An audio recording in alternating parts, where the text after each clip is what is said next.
മലപ്പുറത്ത് RSS പരിപാടി മുസ്ലിം league നേതാവ് ഉദ്ഘാടനം ചെയ്തതിൽ വിശദീകരണം ചോദിച്ച് പാർട്ടി നേതൃത്വം. പരിപാടിയിൽ പങ്കെടുത്തതിൽ അബ്ദുറഹിമാന് ജാഗ്രതക്കുറവുണ്ടായെന്ന് മുസ്ലിം ലീഗ് ചെറുകാവ് പഞ്ചായത്ത് കമ്മിറ്റി ചൂണ്ടിക്കാട്ടി. സംഭവം പാർട്ടിക്കേറെ അവമതിപ്പുണ്ടാക്കിയെന്നും പാർട്ടി പ്രവർത്തകരെ പ്രയാസപ്പെടുത്തിയെന്നും ലീഗ് നേതൃത്വം ചൂണ്ടിക്കാട്ടി. ശാന്തകുമാറിന്റെ വിവരങ്ങളുമായി ശാന്തകുമാർ, വിവരങ്ങൾ എങ്ങനെ?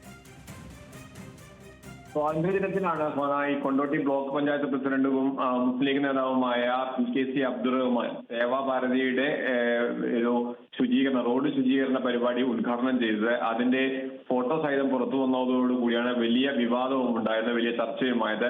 ഇത് പാർട്ടിക്ക് വലിയ തോതിൽ അവമതിപ്പുണ്ടാക്കി എന്നാണ് ഇപ്പോൾ മുസ്ലിം ലീഗിന്റെ പഞ്ചായത്ത് കമ്മിറ്റി നേതൃത്വം തന്നെ വിലയിരുത്തിയിരിക്കുന്നത്. അതിന്റെ അടിസ്ഥാനത്തിലാണ് ഇപ്പോൾ ഈ ബ്ലോക്ക് പഞ്ചായത്ത് പ്രസിഡന്റ് PKC അബ്ദുറഹ്മാനോട് വിശദീകരണം ആവശ്യപ്പെട്ടിരിക്കുന്നത്. 2 ദിവസത്തിനകം വിശദീകരണം നൽകണമെന്നാണ് ഈ വിശദീകരണ കുറിപ്പിൽ എന്തായാലും ആവശ്യപ്പെട്ടിരിക്കുന്നത്.